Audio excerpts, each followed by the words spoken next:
Assalamualaikum warahmatullahi wabarakatuh. Selamat siang, salam sejahtera untuk kita semua. Semoga kita tetap dalam keadaan sehat walafiat. Sebelumnya perkenalkan, saya Muhammad Iqbal Maulana dengan NIM 1006 akan menjelaskan tentang kegagalan bisnis. Yang pertama adalah kegagalan dan keberhasilan. Apa itu kegagalan? Jawaban yang paling sederhana adalah ketidakberhasilan. Dalam KBBI tahun 2014, gagal adalah tidak berhasil, yang artinya tidak tercapainya sebuah tujuan. Jadi bisa disimpulkan bahwa kegagalan adalah tidak tercapainya target yang telah kita tetapkan. Nah, pada kali ini yaitu adalah yang akan saya jelaskan adalah kegagalan bisnis. Membangun sebuah bisnis startup membutuhkan usaha dan pemikiran yang sangat besar. Banyak hal yang penting yang perlu kita ketahui dan perhatikan untuk melalui hambatan dalam membangun sebuah bisnis startup. Salah satu yang perlu kita ketahui adalah kegagalan adalah awal dari keberhasilan. Setiap keberhasilan pasti melalui yang namanya kegagalan. Maka dari itu, jadilah bisnis yang baik supaya kita bisa melalui kegagalan tersebut. Sudah saya jelaskan tadi, menjadi seorang pebisnis bukan hal mudah, perlu pertimbangan dan banyak pemikiran. Kita perlu memiliki mindset seorang pebisnis. Ada sekitar 5 mindset yang harus kita miliki. Yang pertama, do research, yaitu kemampuan untuk meneliti apakah bisnis yang kita tekuni sudah akan atau bahkan sedang kompetitif atau belum. Yang kedua adalah organization. Proses dan operasional yang terorganisasi dengan baik adalah kunci suksesnya suatu bisnis. Mengorganisasikan suatu bisnis menjadi hal yang penting untuk menjadikan bisnis tersebut terkoordinir dengan baik dan suatu saat terjadi masalah bisa ditangani dengan baik. Yang selanjutnya, gain a mentor. Di balik bisnis yang hebat terdapat seorang mentor yang selalu ada untuk membantu mengambil sebuah keputusan. Mentor yang baik akan sangat berpengaruh besar terhadap jalannya sebuah bisnis.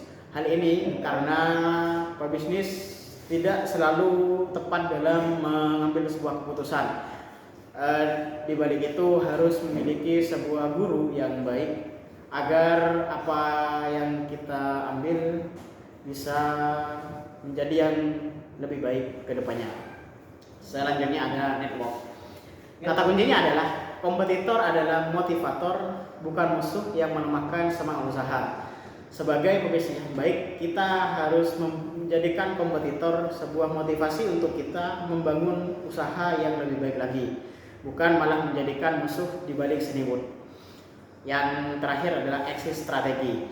Yang terpenting, pebisnis harus tahu jalan keluar yang terbaik ketika dia sedang dalam keadaan terpuruk. Ini adalah sebuah risiko yang akan dihadapi dalam membangun bisnis. Penempatan manajemen risiko yang baik akan membuat kita tahu bagaimana cara kita untuk memilih jalan keluar yang baik sehingga hal-hal yang kita lakukan bisa terorganisasi dengan baik.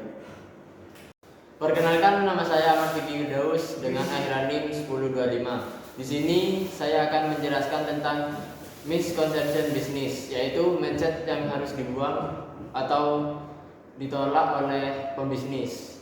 Di sini terdiri dari 10. Yang pertama yaitu pengusaha dilahirkan bukan diciptakan. Yang kedua yaitu bebas dengan waktu. Yang ketiga yaitu berbisnis itu sesuai dengan selera sendiri. Yang keempat yaitu berbisnis itu tidak perlu pintar dan berpendidikan tinggi. Yang kelima yaitu sukses itu berkeberuntungan. Yang keenam, bekerja menuju sukses secara sendiri. Yang ketujuh, ide hanyalah ide, tidak berpengaruh apapun. Yang kedelapan, bisnis atau dagang. Yang kesembilan, seminar berkali-kali, sukses belum satupun. Yang terakhir yaitu manajer versus leader. Selanjutnya yaitu faktor penyebab kegagalan usaha atau biasa disebut dengan SIMARET. Yang pertama yaitu ketidakmampuan manajer.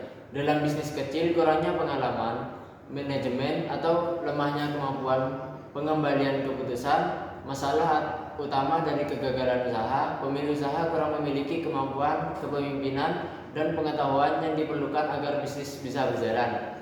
Yang kedua yaitu kurangnya pengalaman. Manajer bisnis kecil perlu memiliki pengalaman dalam bidang usaha yang dimasukinya. Idealnya, calon wirausahawan harus memiliki keterampilan teknis yang memadai, yaitu pengalaman kerja mengenai konsep pengoperasian fisik bisnis dan kemampuan konsep yang mencukupi. Yang ketiga, yaitu lemahnya kendali keuangan. Kunci dari keberhasilan bisnis adalah adanya kendali keuangan yang baik. Sementara itu, perusahaan kecil seringkali melakukan dua kesalahan keuangan, yakni kekurangan modal dan kelemahan dalam kebijakan kredit terhadap pelanggan. Yang keempat yaitu gagal pengembangan perencanaan yang strategis. Tanpa memiliki sesuatu yang strategis, didefinisikan dengan jelas sebuah bisnis tidak memiliki dasar yang berkesinambungan untuk menciptakan dan memelihara keunggulan persaingan di pasar. Yang kelima yaitu pertumbuhan tidak terkendali. Pertumbuhan merupakan suatu yang alamiah, sehat, dan didapatkan oleh semua perusahaan. Namun demikian, pertumbuhan haruslah terencana dan terkendali. Hal itu dikarenakan cenderung meningkatnya berbagai masalah dengan berkembangnya perusahaan, sehingga manajer harus belajar menangani masalah-masalah tersebut. Yang keenam yaitu lokasi yang buruk. Pemilihan lokasi yang tepat harus dimiliki berdasarkan penelitian, pengamatan, dan perencanaan. Yang ketujuh yaitu pengendalian persediaan yang kurang baik. Pada umumnya, investasi terbesar yang harus dilakukan oleh manajer bisnis kecil adalah salah satu tanggung jawab manajerial yang penting. Tingkat persediaan yang tidak mencukupi akan mengakibatkan kekurangan dan kehabisan stok, sehingga pelanggan merasa kecewa dan pergi. Yang terakhir yaitu ketidakmampuan membuat transisi usaha. Setelah berdiri dan berkembang, biasanya perlu adanya perubahan gaya manajemen yang secara drastis berbeda. Nah, berikut menurut Ipan Panasakti, di sini ada 7 hal penyebab kegagalan usaha dan bisnis secara umum. Yaitu yang pertama itu adalah kurangnya pemahaman usaha dan tempat usaha. Jadi di sini memahami secara kontekstual dan strategi, bukan saja bagaimana produk itu mempunyai nilai tambah dan dibuat, namun juga perlunya pemahaman akan kebutuhan masyarakat akan produk tersebut, baik secara frekuensi, kemudian secara kuantitas, bentuk atau jenis, dan kualitasnya. Selanjutnya, kurangnya pengalaman dan strategi pemasaran. Nah, di sini kewirausahaan dalam konteks usaha masyarakat tetap perlu ada pengalaman usaha. Kalau sekiranya pemodal dan pemilik belum pengalaman, maka berilah orang untuk dijadikan staff atau partners usaha, baik secara aktif maupun konsultan. Oke, yang selanjutnya adalah yang nomor 3, kurangnya pemahaman dalam pengadaan dan pemeliharaan bahan baku dan sarana. Nah, membahas soal pemahaman pengadaan dan pemeliharaan, di sini pengadaan bahan baku tidak serta-merta seperti logika membeli bahan baku cabai, daging dalam rumah makan, atau logika semen, besi dalam usaha bangunan, tetapi lebih kepada bagaimana bahan baku diperlakukan. Banyak pebisnis yang baru membuka usaha membeli bahan baku sebanyak mungkin, namun tidak dengan pemahaman bagaimana bahan baku dipelihara, serta pemahaman frekuensi penggunaan bahan baku harian, kemudian mingguan, dan permintaan masyarakat. Selanjutnya, kurangnya kehandalan pengelolaan administrasi dan keuangan. Jadi kebijakan dalam menentukan keputusan strategi berwirausaha hendaknya tidak mengandalkan dari insting dan naluri saja. Jadi kita harus memikirkan aspek-aspek lain. Namun histori dalam catatan administrasi perlu dijadikan modal dan menentukan keputusan atau kebijakan yang lain. Nah, kebijakan atau keputusan berbasis data, begitu juga dalam hal keuangan. Banyak kasus usaha yang dirintis tidak mempunyai kekuatan data keuangan yang baik, sehingga apa? Sehingga pemilik tidak paham akan pendapatan rutin bulanan dan lainnya. Selanjutnya, kurangnya kehandalan pengelolaan modal dan kendali kredit. Nah, wirausahawan yang baik tentunya memahami modal tidak saja berupa uang, sehingga kredit yang membabi buta ke bank bukan salah satu solusi tunggal, bukan salah satu solusi yang terbaik. Apalagi mengambil kredit maksimal dari plafon jaminannya yang tidak diperhitungkan dari kebutuhan operasional tersebut. Selanjutnya, kurangnya kehandalan SDM, sumber daya manusia yang berwawasan wirausaha. Nah, wirausahaan yang sejati tidak serta-merta menjadikan seluruh keluarganya adalah staf dari perusahaan ataupun toko ataupun usahanya. Kenapa? Karena hubungan yang terlalu cair dalam keluarga dapat menghilangkan kinerja fungsi struktural yang seharusnya.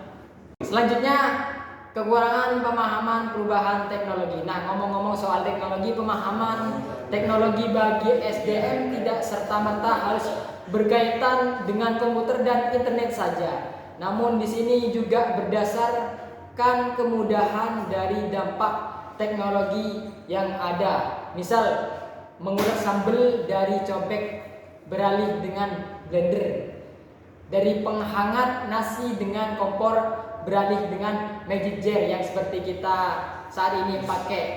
Nah, selanjutnya pembahasan mengenai beberapa hal yang juga patut diperhatikan, patut dipantau guna menghindari kegagalan dalam usaha. Berikut ada beberapa tips and trick. Yang pertama adalah part time versus full time. Nah, seorang yang berbisnis secara paruh waktu dengan full time akan mempunyai peluang yang berbeda tentunya. Untuk apa? Untuk memajukan bisnisnya. Nah, orang yang berbisnis sebagai sampingan akan terpecah konsentrasinya, waktu, tenaganya, dan juga tugasnya. Berbeda dengan yang satunya, yaitu yang sudah menjalankan usaha secara full time. Dia bisa fokus penuh pada bisnis yang sedang dijalankan dan hasilnya pasti berbeda. Kemudian selanjutnya adalah memperbesar skala usaha terlalu cepat. Di sini memang bagus jika dilihat sebuah usaha berkembang dengan cepat, dengan pesat. Namun apakah sudah memiliki fondasi yang kuat? Nah, itu yang perlu dipertanyakan. Untuk itu diperlukan sumber daya manusia SDM yang benar-benar yang sungguh-sungguh bisa bekerja dengan baik dan loyal terhadap perusahaan. Kemudian yang ketiga itu membuat produk yang tidak komersial. Nah, komersial ini apa? Seringkali para pengusaha menambah fitur-fitur baru berdasarkan keinginan idealis yang tidak menambah nilai jual dan tidak menambah nilai bagi pelanggan. Seharusnya dalam mengembangkan produk, pengusaha harus berinovasi, harus beride, bernilai komersial tinggi dan bisa memprediksi untuk penjualan di masa depan. Nah, yang keempat itu tidak handal. Nah, di sini tidak handal merupakan tipe pengusaha yang tidak handal, artinya adalah seperti tidak mudah untuk merekrut tim bisnis, mengumpulkan dana, kemudian menjaring pelanggan dan membangun kemitraan. Nah, banyak usaha yang gagal dalam hal ini bukannya harus perfect atau tanpa kesalahan, namun akan lebih baik jika ada sesuatu yang tidak bisa dilakukan pengusaha tersebut lalu mencari solusinya. Bisa melalui pembicaraan dengan tim, bertanya dengan guru dalam berbisnis, atau bisa dengan rekan kerja yang sekiranya dapat membantu memecahkan masalah tersebut. Kemudian selanjutnya adalah pemilihan waktu yang kurang tepat untuk meluncur ke pasar.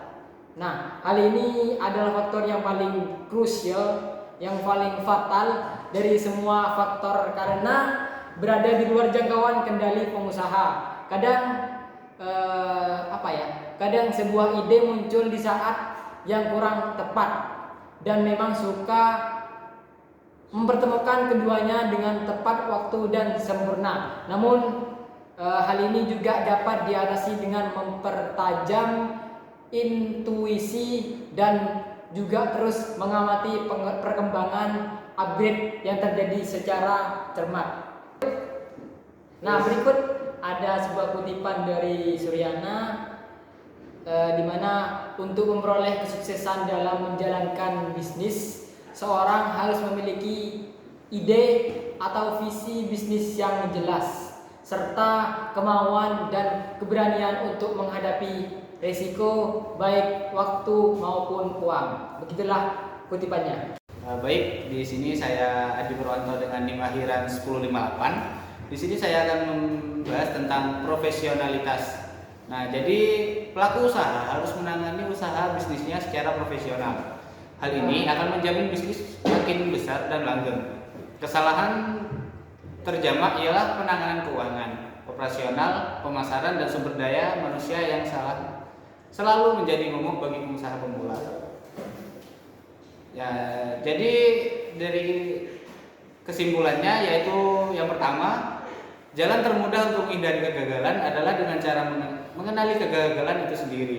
Ada berbagai faktor yang menyebabkan perusahaan mengalami kegagalan. Di antaranya adalah faktor ekonomi, kesalahan manajemen, dan bencana alam. Perusahaan yang mengalami kegagalan dalam operasinya akan berdampak pada kesulitan keuangan perusahaan. Yang selanjutnya yaitu untuk dapat mencapai keberhasilan, maka pelaku usaha harus memiliki sifat profesional dalam setiap aktivitasnya. Ketika menjalankan roda perusahaan dan pemenuhan terhadap standarisasi juga tidak boleh dilupakan.